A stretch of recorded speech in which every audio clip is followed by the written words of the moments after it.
मैं चाहूँगा ये हम सीधी तस्वीर दिखा रहे हैं राइसिना डायलॉग ताज पैलेस नई दिल्ली से, जहाँ के प्रधानमंत्री नरेंद्र मोदी और इजराइल के प्रधानमंत्री बेंजामिन नेतन्याहू डायस पर पहुंच चुके हैं।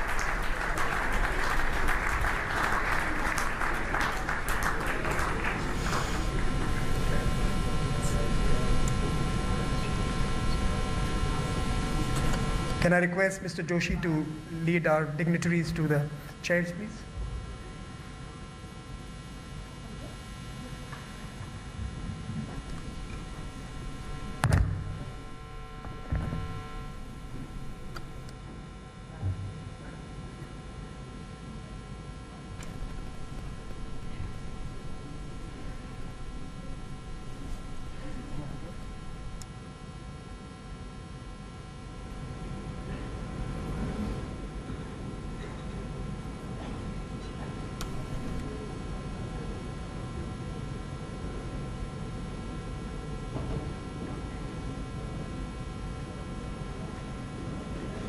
Officially, let me welcome you to the Raisina Dialogue 2018, and let me first invite the chairman of Observer Research Foundation, Mr. Sanjay Joshi, to deliver the welcome remarks. Mr. Joshi.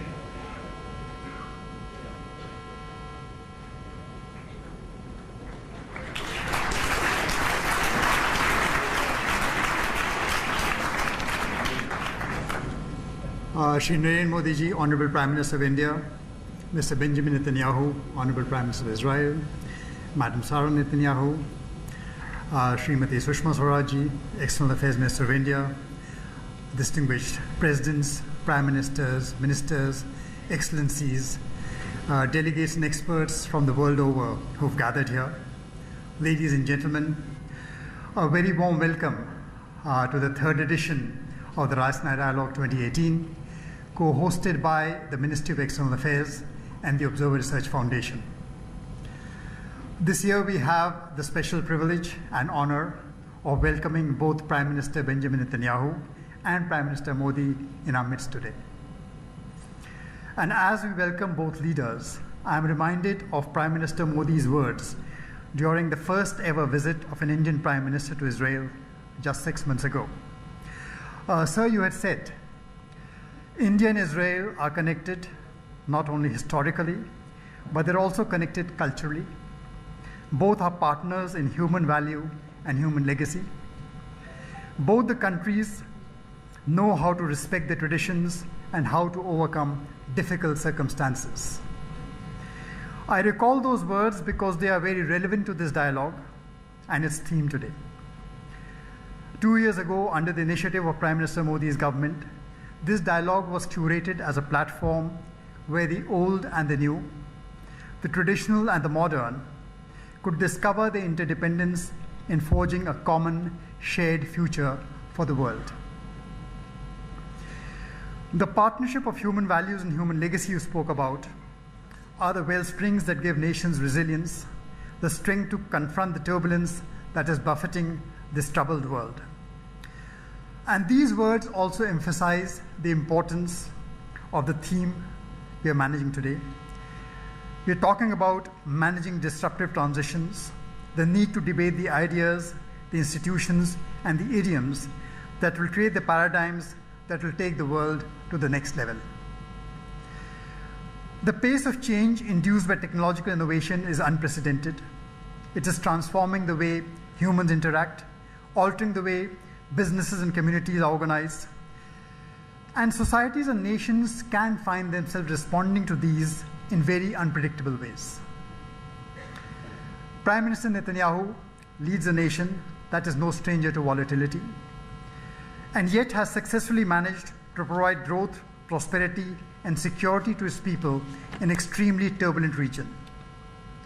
From technological innovations that have ensured food and water security in a parched environment, to creating one of the most vibrant startup ecosystems nurtured by a world-class defense and technology industry, the prowess of Israel has made light of the greatest challenges to the security and well-being of its people.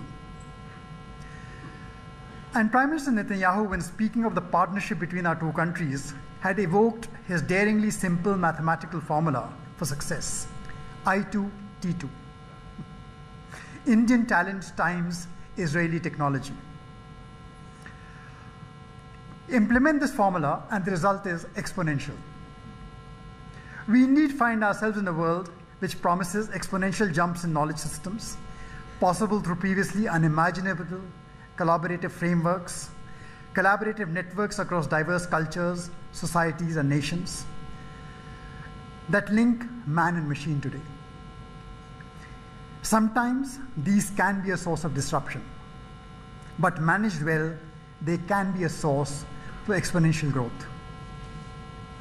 The presence of both Prime Ministers here serves to remind us of the importance of partnerships where our diversity, the uniqueness of each, gives us strength multiplied several times over. And at the Raisina Dialogue, we celebrate diversity. This year, we have brought together more than 500 leaders, thinkers, and practitioners from 90 countries who, over the next 3 days, will be engaged in intense conversations on an expansive host of issues confronting the world. And in the presence of these two Prime Ministers who have time and again underscored the role of youth in spurring innovation, I would especially like to point out the 49 young Raisina Fellows in the audience this evening. They're right in that corner. They represent amongst them 29 countries and are to become part of a 1,500 strong alumni network spread across 80 countries, including, Israel. And our Young Fellows program, they will join our conversations and hopefully even disrupt them with their sharp critiques of conventional interpretations and beliefs. That is what we hope. And there is no better way to commence these conversations at the Raisina Dialogue than to have Prime Minister Netanyahu deliver tonight's inaugural address. We are honored and privileged by this opportunity, sir. Prime Minister Netanyahu, may I request you to take the floor, sir.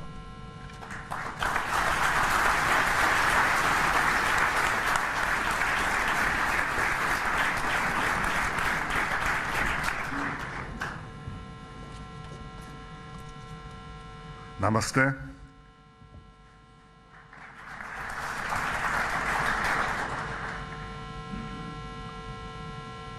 Prime Minister Modi, my dear friend, Israel's dear friend, thank you on behalf of the people of Israel for the exceptional welcome that you are giving us and the opportunity to address this forum with the distinguished guests that are here from so many nations, from India and from Israel.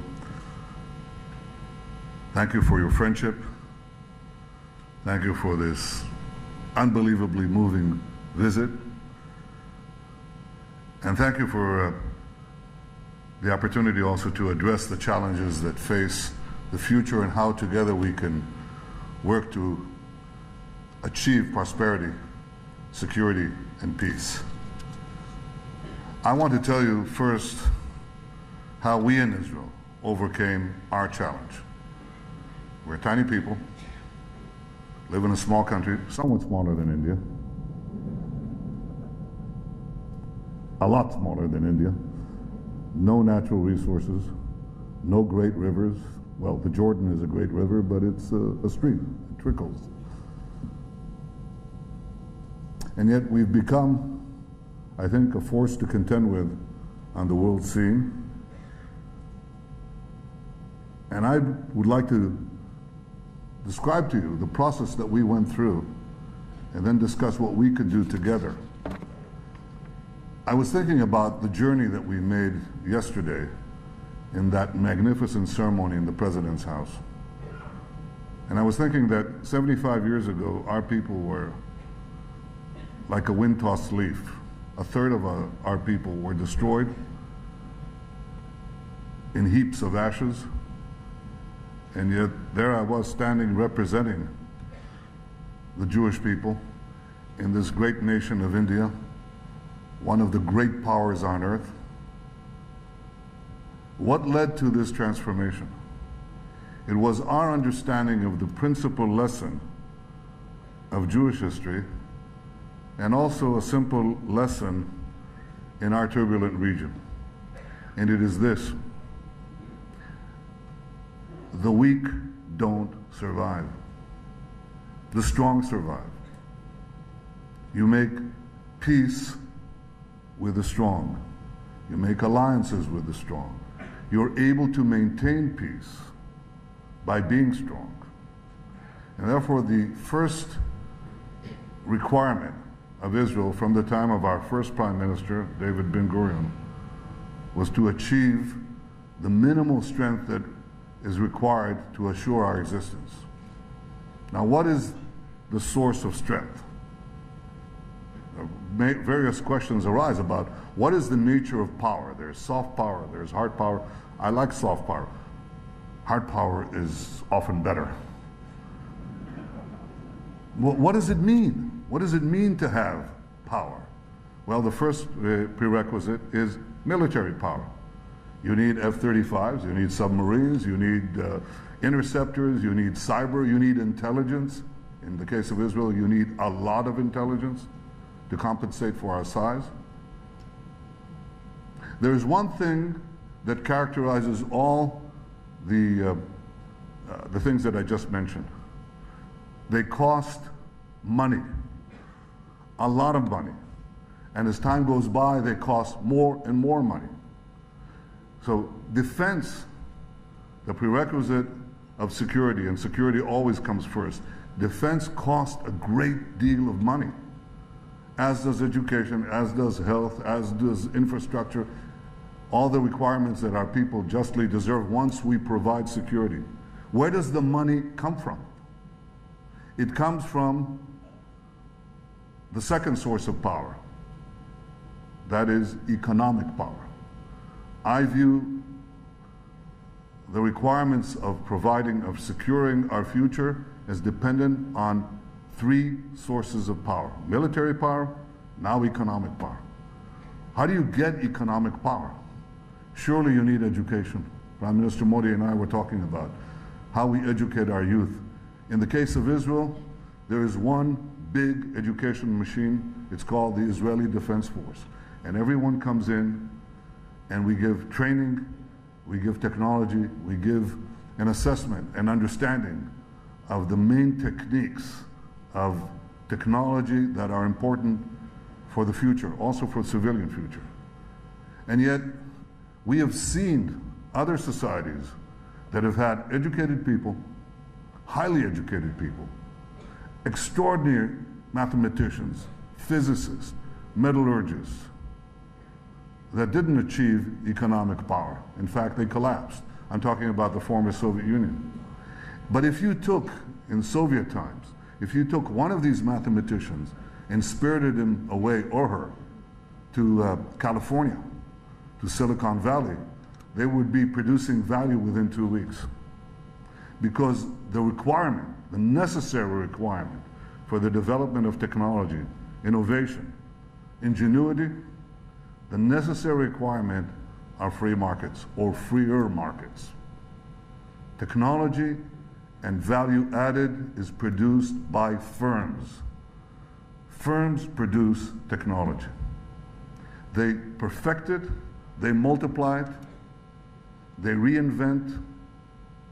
Firms are critical. And therefore the technology, the policy that produces growth and gives you competitive advantage is the economic policy that makes it possible for firms to do business. It's called being business friendly. I have to say that I was absolutely astounded when I learned yesterday that Prime Minister Modi has moved India on the scale of the ease of doing business 42 places in 3 years. Prime Minister Modi understands exactly what I'm talking about. In other words, if you want to have economic power, you must reduce taxes, simplify taxes, and you must cut bureaucracy. Government can facilitate economic growth. Government can block economic growth. In our cases, Israel and India, we don't have any bureaucracy to contend with. You know that. So a main job of the leaders of both India and Israel is to reduce this bureaucracy, to cut it, as I call it, with a machete, with an axe, so that the firms can go on with their business of doing business. This gives strength. We've done this in Israel. We've transformed an economy that was very centralized and very bureaucratized into a free market economy that allows the technological genius of our people and our young people to flower. This is what starts the startups. Startups are made by young people, thousands of them. The minute we created this climate of creativity and entrepreneurship, the talents burst forth. I believe that this second power is critical to the first. I believe that the growth of military power and military influence is dependent ultimately on economic power. And economic power facilitates also all the elements of life that we need. We have achieved that transition to a more liberal economy. And we are absolutely committed to continuing on this path because we know we're in a never-ending race. The exponential growth that you talked about is achieved today by the confluence of big data, creativity, or rather big data connectivity and artificial intelligence. The countries that will seize the future are those that will innovate along these lines. The future belongs to those who innovate. Those who innovate will innovate in freer market terms. And this is what we all must do. We are doing it, India is doing it. Now, having established our military power and our economic power, we are now developing our third power. And the third power is political power. By political power, I mean the ability to make political alliances and relationships with many other countries. In the last year alone, I visited 6 continents. In obviously Asia, Africa, Europe. Africa I visited 3 times in 18 months. South America, and of course, North America. And Australia. So all 6. And we have a growing number of countries with whom we have trade relations, cultural relations, technological relations, security relations.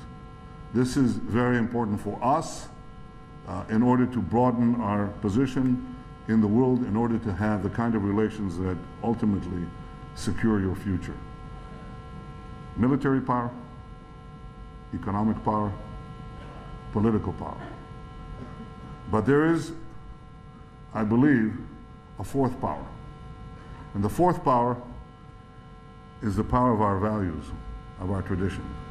I was asked by African leaders, I was asked in a symposium in the UN about Israeli technologies that is helping change Africa. I was asked, what is the secret of Israel? You know, we create a lot of problems in Africa, he said, and you come and you create solutions with us. What is your secret? You're such a small country. How do you do this? And I said, look, we are a special people. We are like a tree that has deep roots in our ancient soil, our ancient tradition, yet we throw up leaves to the heavens. We keep searching, keep inquiring, keep looking for new ways. The branches go up to the sky and the roots are deep in the earth. I believe that this is the secret of Israel. I also believe it's the secret of India. It's exactly the same thing. Powerful traditions, ancient cultures of which we are so deeply proud, and yet these inquiring minds that reach out for the sky, reach out for new solutions to new problems all the time. And I think this characterizes our two peoples. But I believe too that there's one thing else that binds us together. And I think perhaps it is the most important of all. We have a special relationship among the many countries. We have a special relationship to democracies. India is the world's most populous democracy. It is a place which shows that humanity can be governed with freedom, that we can secure the rights of people, those things that make life worthwhile, the ability to think as we want, speak as we want, believe what we want. In a society that is pluralistic, diverse, and free, this is what India is about. This is what Israel is about. So the fourth thing that binds us together is our values, and the most important value is the value of democracy.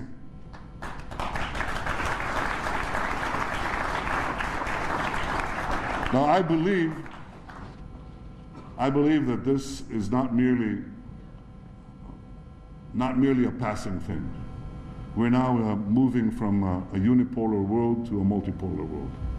We have an exceptional relationship with a democracy called the United States of America. We have exceptional relationships with a democracy called Canada and other countries. The reason I mention the importance of democracies is because even though we have relations with most countries of the world, if we are to live in a world that protects international norms, something that you, Prime Minister Modi, talk about all the time, then we must have, of course, the ability to protect those norms. And democracies bind to each other, connect to each other in natural ways. We are, I think, naturally sympathetic to India. When I walk in the streets of India, as I just did in Agra, I saw the sympathy and friendship of people. Somebody said to me, "We are so happy that you are friends with our Prime Minister and that he's friends with you. We are friends with you. We are friends with Israel." It's a natural friendship and a natural partnership of democratic and free people. Our way of life is being challenged. Most notably, the quest for modernity, the quest for innovation is being challenged by radical Islam and its terrorist offshoots from a variety of corners, and this can upset the international system. I think that one of the ways to overcome such a challenge is to strengthen the relationship between our two great democracies. The alliance of democracies, I think, is important to secure our common future. I believe that the possibilities are endless. We have discussed in this visit how we can strengthen our two nations in the civilian areas, in security areas, in every area. It is something I look forward to do. I want to thank you again for giving me this opportunity to bring to India to Israel and Israel to India. Your historic visit broke ground. You were the first leader of India to come to Israel in 3,000 years. Let us hope it will not take long for your next visit.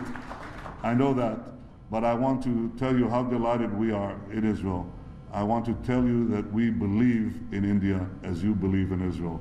Good luck to India, good luck to Israel, and may God bless the Indian-Israel alliance. Thank you very much. Thank you all. Thank you.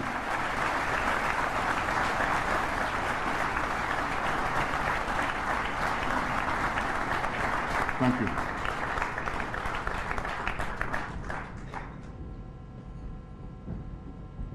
Thank you very much, Mr. Prime Minister. Ladies and gentlemen, please join me in applauding a wonderful inaugural speech.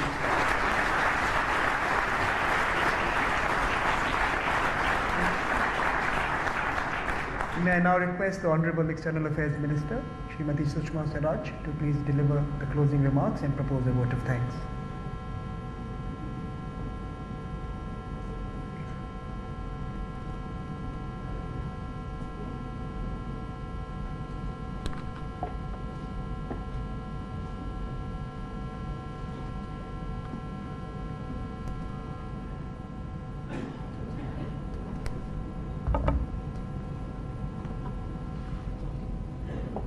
Namaskar.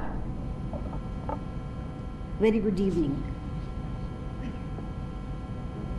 Prime Minister Netanyahu and myself, we are long and short of this dialogue. Generally, this creates problems for the organizers for setting the mic. But I think here the organizers had already organized this. Thank you, organizers. Friends, I deem it my privilege and honor to propose vote of thanks on this rare occasion. Deliberately, I am using the word rare. When Prime Minister Benjamin Netanyahu speaking from the podium, and Prime Minister Narendra Modi sitting in the audience.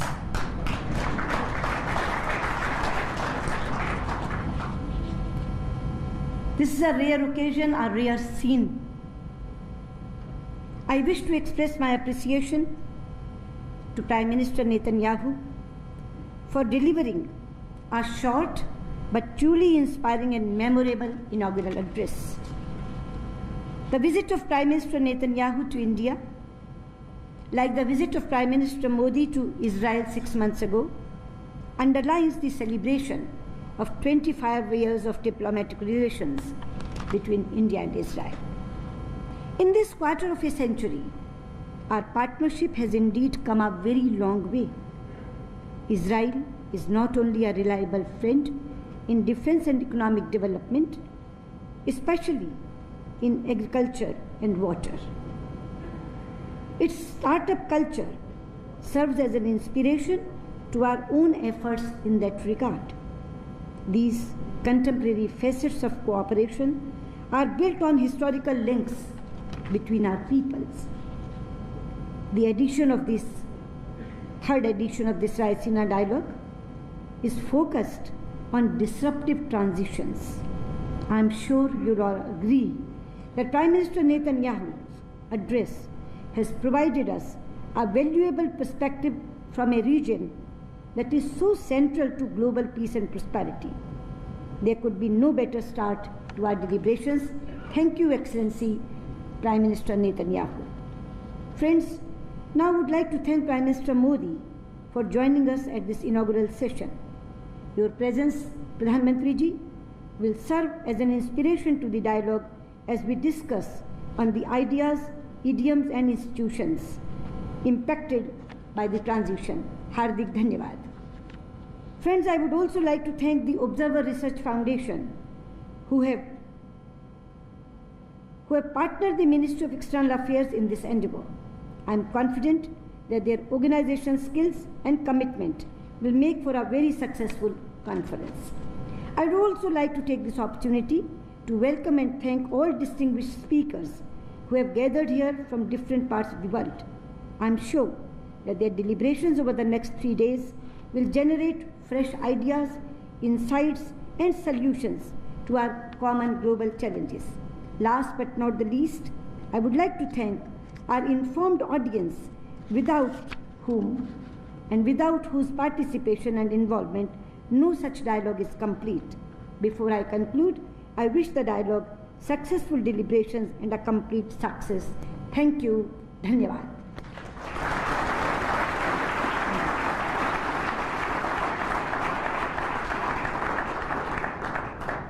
Thank you very much, Madam Foreign Minister. We will be hearing from you tomorrow morning. With this, we conclude the inaugural ceremony. Can I request you all to remain seated as the dignitaries leave the room? You will, of course, be able to leave the venue once the security details allow us to. So please bear with me. Thank you.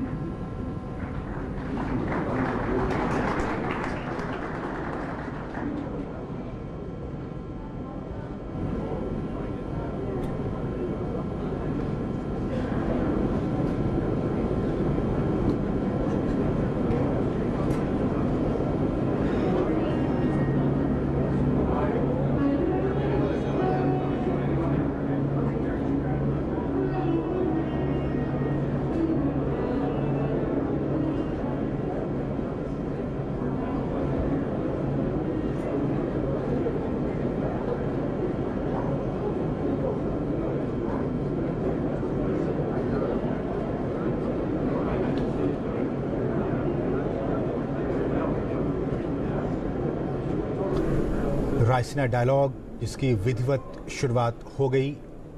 Israel के प्रधानमंत्री Benjamin Netanyahu ने बहुत सारी अहम बातें कहीं अपने inaugural statement उनका जो अभी आया अपने भाषण में। और गौतम, 4 तरह के पावर की बात उन्होंने कही।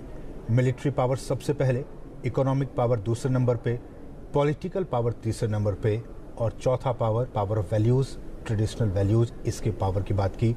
और जिस पावर की बात उन्होंने कही, सबसे पहले उन्होंने कही मिलिट्री पावर। अगर आपके पास मिलिट्री पावर है, आपके पास सिक्योरिटी से संबंधित तमाम चीज़ें हैं तो वर्ल्ड में आपका डंका बजेगा, और अगर उसके पास साथ ही साथ अगर आपके पास इकोनॉमिक पावर भी है, पॉलिटिकल पावर भी है, तो फिर कहने ही क्या।